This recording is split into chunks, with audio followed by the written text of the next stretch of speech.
Hold on. I need time to think.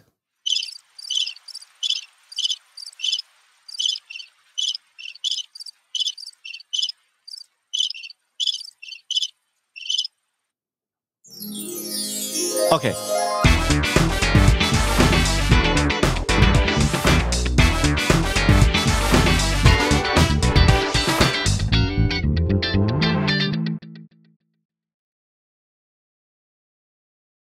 Hey everybody, welcome back to the Giulio Show. I just wanted to catch up with you as I've been traveling for a few weeks in a row, doing some great things, or shall I say, just involved with some great uh, charities and causes of giving back, and it's been maybe about 2 3 weeks. Go go go! It's good to be back home and be in my own bed. Uh, and I get a nice couple of weeks to relax before I'm back on the road and traveling to different schools and different speaking events. But just to catch you up a little bit, if you've been on my Instagram, you've seen that I've been in Washington, D.C.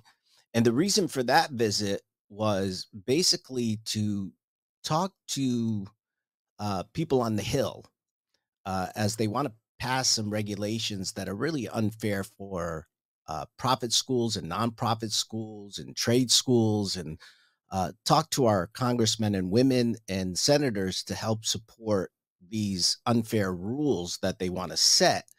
Um, and we went in peacefully and calmly with a plan to help.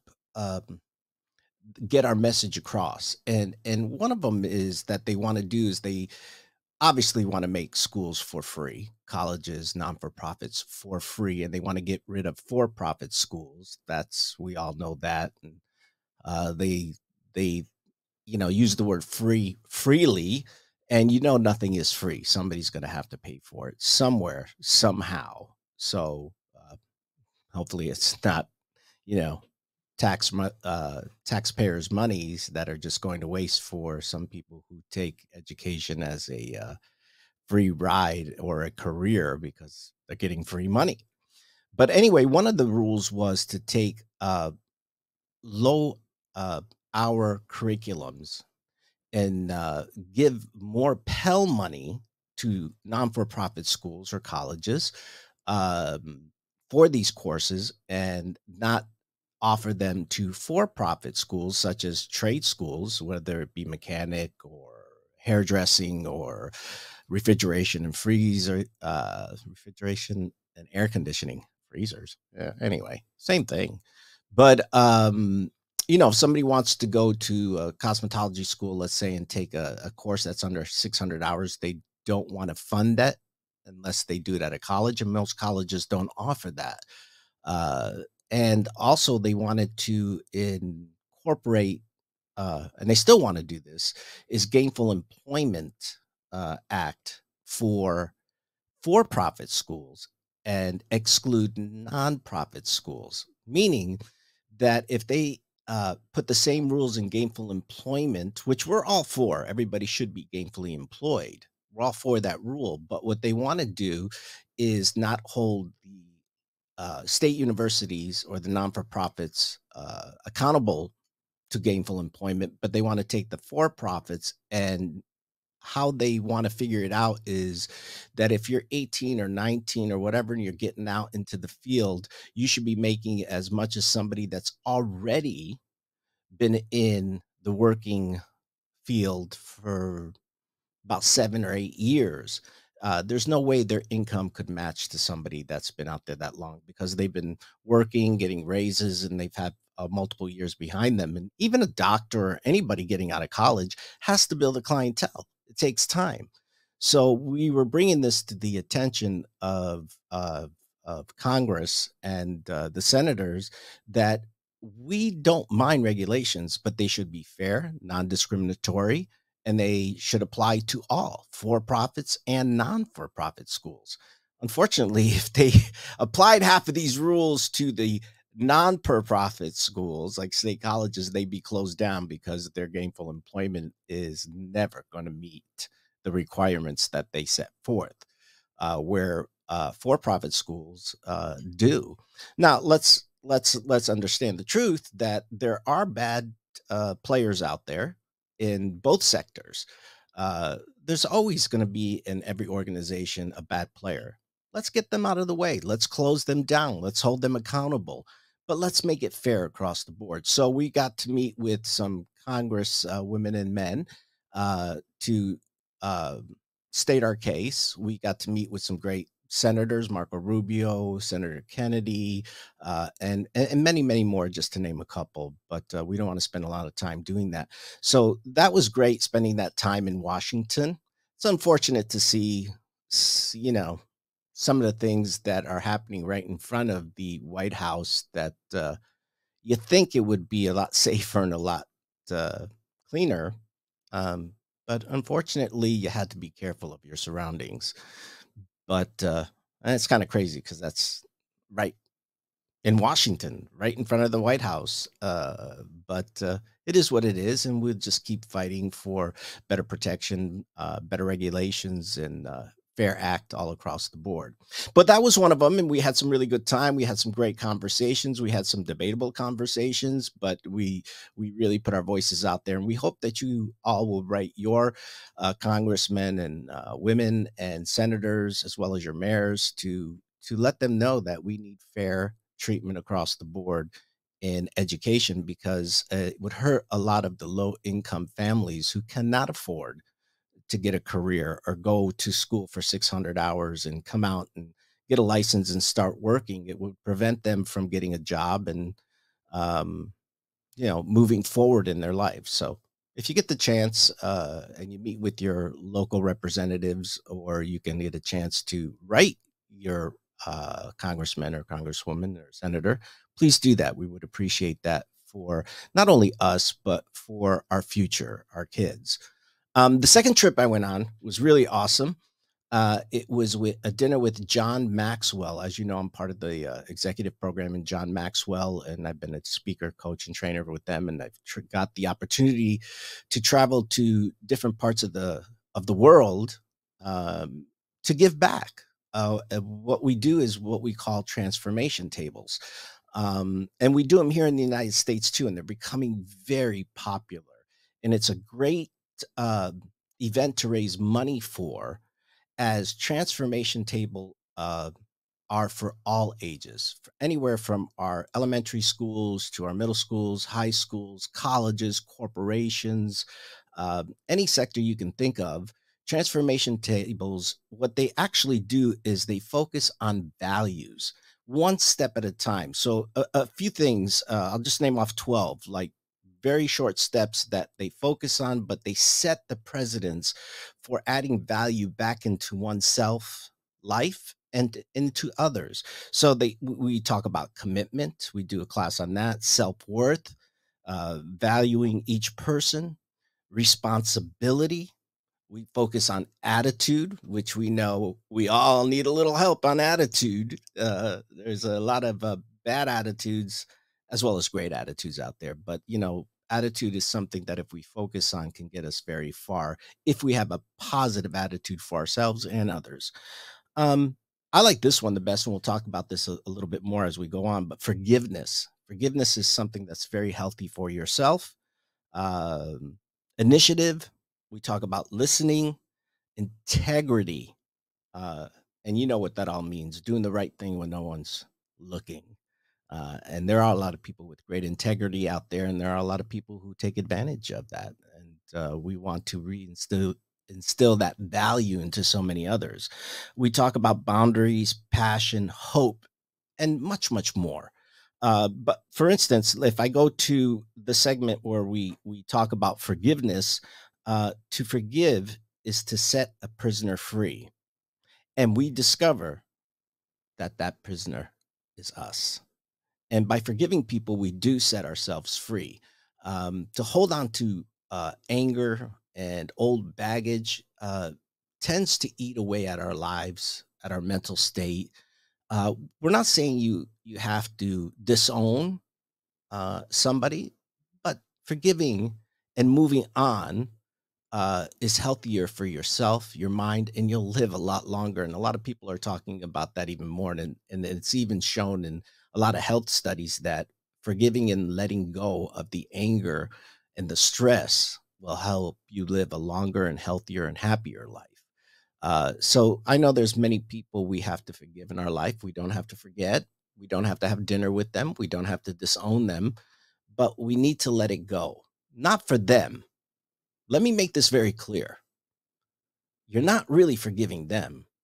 You're forgiving yourself. In the meantime, that forgiving them is part of that, but mostly it's about lifting that from your own soul and forgiving yourself for holding on to that baggage or that anger. And a lot of stuff happens to us for a reason. So just forgive and move on. Even though that sounds easier than it is, it's important. But we go through a lot of things in this book that helps us understand that, values, commitment, self-worth, forgiveness, hope, integrity are really important. And I got the opportunity to go to a few countries, but I one of them was Dominican Republic, where we met with government leaders who were into this big time.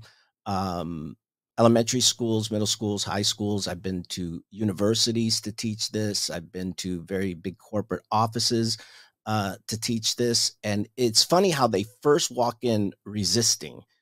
They would come in and they would be like, "Oh, so he's going to talk to us about all this great, wonderful values."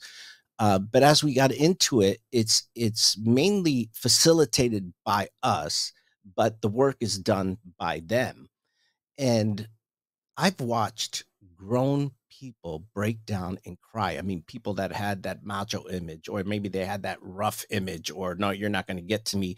Actually, after they got done with a half hour into it and discussing it with each other, they opened up, they surrendered, they cried, they understood, because so many of us are hungry for some love, some values, some faith, uh, and a lot of us have been hurting. So this is a wonderful thing that I was involved with. I got to go down to South Florida, spend some time with some great people, even John Maxwell himself, who just was amazing and gave me some great words of wisdom as well. He's written over about, he's up to about 90 books now. Just great values and leadership and communication. Just something that is worth a lot of value. If you ever get the opportunity to just go on to the Maxwell Leadership site, you will see the plethora of knowledge and education that they have to offer and give. But in this case, we raised money so that here in the United States and all over the world, we can start providing, especially in low-income areas.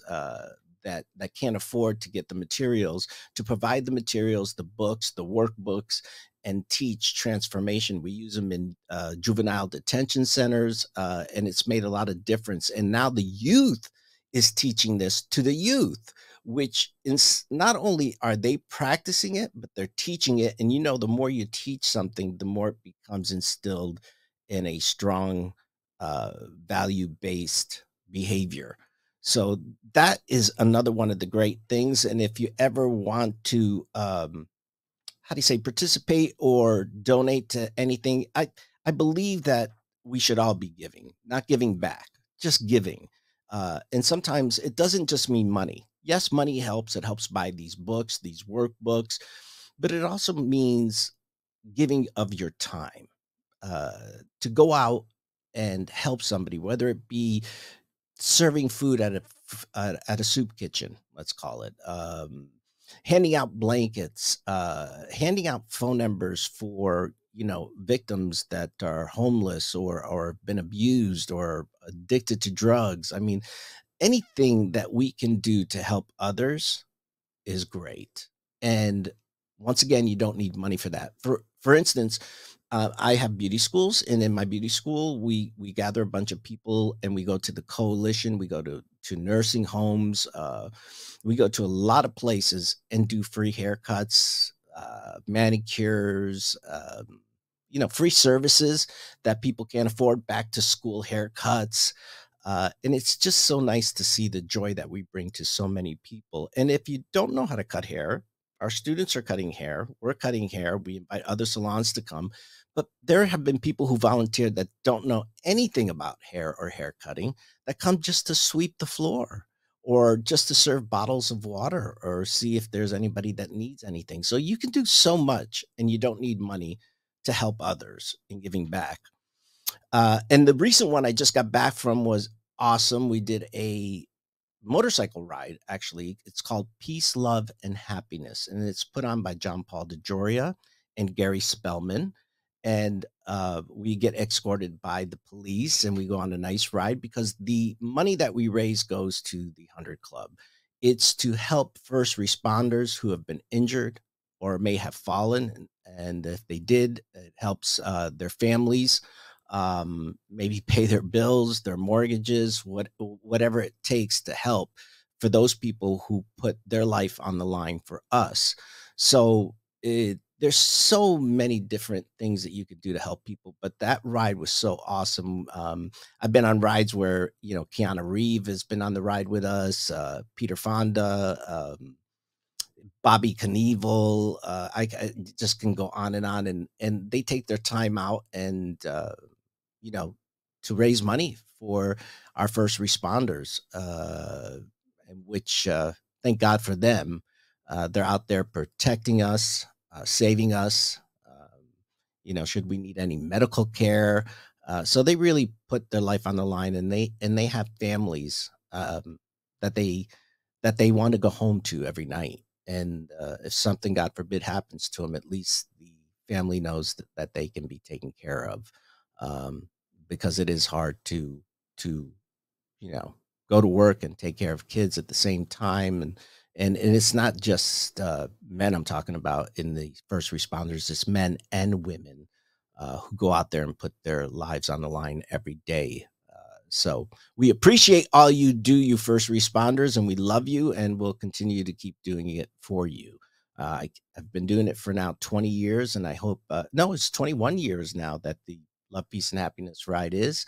And I hope I get another 21 years to keep doing it. And I just brought my son with me, who is a second year of doing it, and he is going to turn 27 this year. And he had an amazing time and a great experience, and you get to meet some great people, get to hear their stories, and you get to learn a lot from them. So I encourage you that sometimes you take some time out of your life to give, even if you have no money, if you have nothing to give, your prayers are good enough. Your hope is good enough. Uh, at least there's people out there praying for us and for others. So that is giving in itself. So take the time, figure out what really is important to you, what really matters to you, and give some of your time and give back. You might be a great reader, tutor somebody. You might be a great cook, cook some meals for some people. Whatever it is that you do, I can't wait to keep doing more. I mean, we do stuff for cancer awareness, Children's Miracle Network, Food for Africa, food for our shelters in right here in the United States, education right here in the United States. There's so much even here at home that we can do, as well as abroad. And people say, well, why should I support people abroad? Well, they remember who it was that helped them. They never met you, but they know somebody from the United States or from whatever country is helping them. So when other people try to put ill thoughts or ill um, meaning into their life about the United States or somebody else, they're going to say, no, that's not true, because when I was hungry, they were here to feed me. When I was thirsty, they built a well for us so that we could drink. So, yes, we do need to take care of others, not just in the United States, but all over the world, because everyone does matter. But yes, we have a lot of work to do here at home as well. And we're focused on that as well. So we're not just giving across um, the world, we're giving to our country as well. I love working with the sheriff's department, and taking out and standing in front of Walmart and collecting toys on Christmas for toy drives for kids who may not have a Christmas because they can't afford to have one. I don't mind standing out in front of a supermarket and ringing a bell for the day and collecting money for the Salvation Army. So once again, it's not all together, but it's spread out, but it gives me a chance to say I was able to give with no expectations in return. But you'll find out that when you choose to give, great things will happen back for you. So I challenge you to go out there and pick a cause that you really love and that you really care about, whether it be St. Jude's Hospital, Tower to Tower, um, anything, a soup kitchen, Salvation Army. Just take the time. And most of all, give to yourself. Give the, how do you say, the satisfaction or the honor of knowing you did something for someone else. And trust me, there'll come a time where you may be in need, and there'll be people out there, thank God, that will be willing to help and give so that you can move forward as well. So don't wait for some tragedy to happen to you to be part of a cause. Be part of it because you want to and you want to help others. I think if we start moving towards that way in this world, we'll have a better world. But today, everybody wants to take things for free. They want things for free. They're entitled to it. And if I can't have it, I'll just break your windows and take it because you owe it to me. No, if you want my shirt, let me know. I'll send you my shirt. If you want my mic, let me know. I might send you one of my older ones. No, I'll send it to you. Here's the thing. You do whatever it takes and give whatever you have. And trust me, you'll get 10 times back. So that's just what we've been doing. Just want to catch you up on that. And hopefully, I've inspired some of you to go out there and do something um, special for someone else. Thank you for all you do and all you give and all you're about to do to give. Have a great day and God bless.